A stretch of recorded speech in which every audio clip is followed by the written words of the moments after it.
আসসালামু আলাইকুম। সকাল ৯:৩০ আজ মঙ্গলবার। বাংলাদেশ বেতার, কক্সবাজার। স্থানীয় খবরে স্বাগত জানাচ্ছি আমি আবু হায়দার ওসমানী।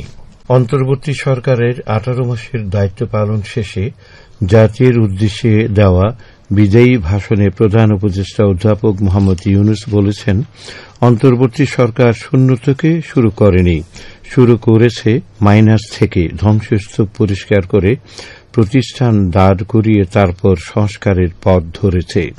নির্বাচিত সরকারের কাছে দায়িত্ব হস্তান্তরের একদিন আগে জাতির উদ্দেশ্যে দেয়া ভাষণে তিনি বলেন, গণতন্ত্র, জবাবদিহিতা, বাকস্বাধীনতা ও অধিকার চর্চার যে ধারা শুরু হয়েছে তা যেন কখনো থেমে না যায়। ভাষণে প্রধান উপদেষ্টা বলেন, এই সরকার দায়িত্ব ছেড়ে গেলেও নতুন বাংলাদেশ গড়ার দায়িত্ব আমার, আপনার, আমাদের সবার। আমাদের সকলের দায়িত্ব দেশকে সত্যিকারের গণতন্ত্র হিসাবে পরিস্ফুটিত করা। জুলাই গণ অভ্যুত্থান আমাদের জন্য এই দরজা খুলে দিয়েছে। গণ অভ্যুত্থানে শহীদ ও আহতদের স্মরণ করে প্রধান উপদেষ্টা বলেন, গণ অভ্যুত্থানে যারা প্রাণ দিয়েছে, শরীরের অঙ্গ হারিয়ে দুঃসহ জীবনযাপন করছে, যাদের লাশ পুড়িয়ে ফেলা হয়েছে, যাদের সকলের আত্মত্যাগকে যাতে কখনো কোনোদিন ভুলে না যায়। একটি ন্যায়ভিত্তিক, মানবিক ও গণতান্ত্রিক বাংলাদেশ গড়ে তোলার মধ্যে সংগ্রাম অব্যাহত রাখতে দল ও মত, ধর্ম, বর্ণ, নারী, পুরুষ নির্বিশেষে সকলের প্রতি আহ্বান জানান তিনি। ত্রয়োদশ জাতীয় সংসদ নির্বাচনে নবনির্বাচিত সংসদ সদস্যদের আজ সকাল 10টায় শপথ পড়াবেন প্রধান নির্বাচন commissioner CEC M Nasir Uddin. সোমবার সন্ধ্যায় নির্বাচন কমিশন ইসি সচিবালয়ের সিনিয়র সচিব আক্তার আহমদ এই তথ্য জানিয়েছেন। এদিকে জাতীয় সংসদ ভবনের দক্ষিণ প্লাজায় বিকেলে নতুন মন্ত্রিসভার সদস্যদের শপথ বাক্য পাঠ করাবেন রাষ্ট্রপতি মোহাম্মদ শাহাবুদ্দিন। জাতীয় সংসদ সচিবালয়ের সচিব কানিজ মওলা জানান, ত্রয়োদশ জাতীয় সংসদ নির্বাচনের 2 দিন পর শনিবার থেকে শপথ গ্রহণ অনুষ্ঠানের প্রস্তুতি শুরু করেছে মন্ত্রিপরিষদ বিভাগ ও সংসদ সচিবালয়। দীর্ঘদিনের ঐতিহ্য ভেঙে নতুন সরকারের শপথ গ্রহণ অনুষ্ঠান বঙ্গভবনের পরিবর্তে এবার জাতীয় সংসদ ভবনের দক্ষিণ প্লাজায় অনুষ্ঠিত হবে।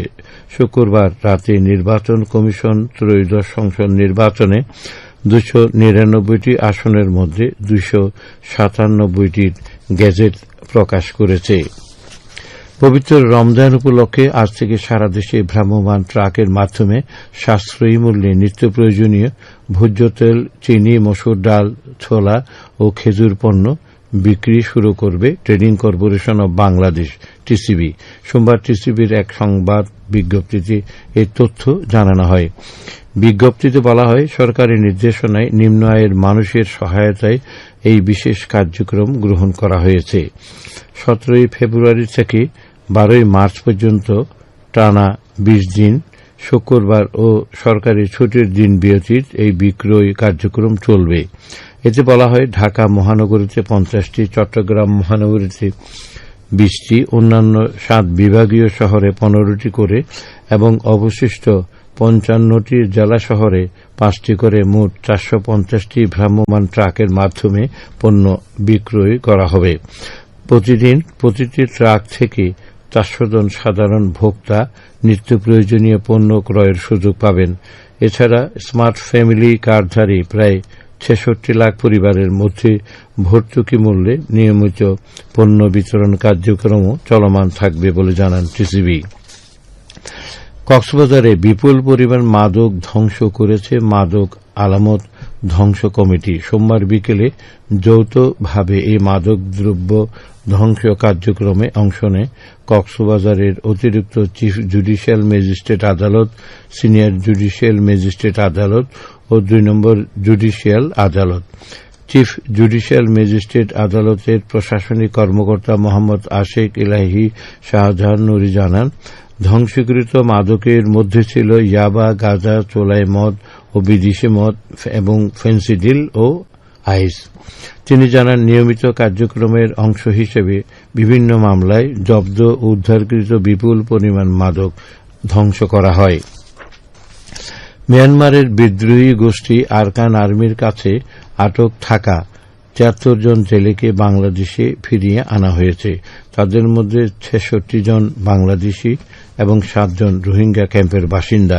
সোমবার বিকেলে নাপ নদীর শূন্য লাইনে আনুষ্ঠানিক প্রক্রিয়ার মাধ্যমে তাদের গ্রহণ করে টেকনাফ জেটিঘাটে নিয়ে আসা হয়। পরে স্থানীয় প্রশাসন, বিজিবি ও জনপ্রতিনিধিদের উপস্থিতিতে পরিচয় নিশ্চিত হওয়া সাপেক্ষে তাদের পরিবারের কাছে হস্তান্তরের প্রক্রিয়া শুরু হয়।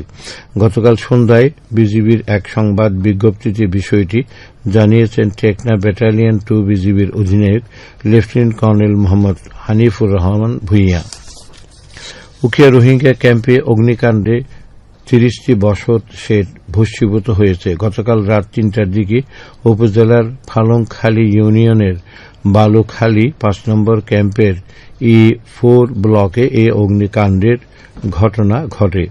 Ukhia fire service and civil ডিফেন্সের স্টেশন ম্যানেজার ডলার ত্রিপুরা বিষয়টির সত্যতা নিশ্চিত করে বলেন, অগ্নিকাণ্ডের খবরে ফায়ার সার্ভিসের ৩টি ইউনিট ১.৫ ঘণ্টার চেষ্টায় আগুন নিয়ন্ত্রণে আনে।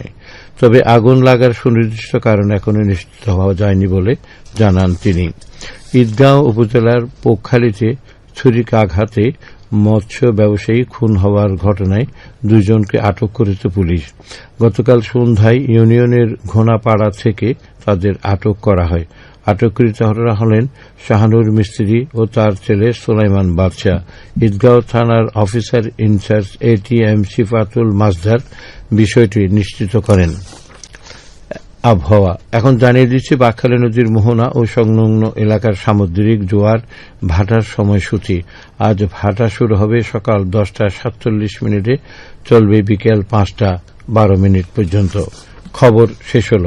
আমাদের পরবর্তী খবর প্রচারিত হবে আজ দুপুর 2:30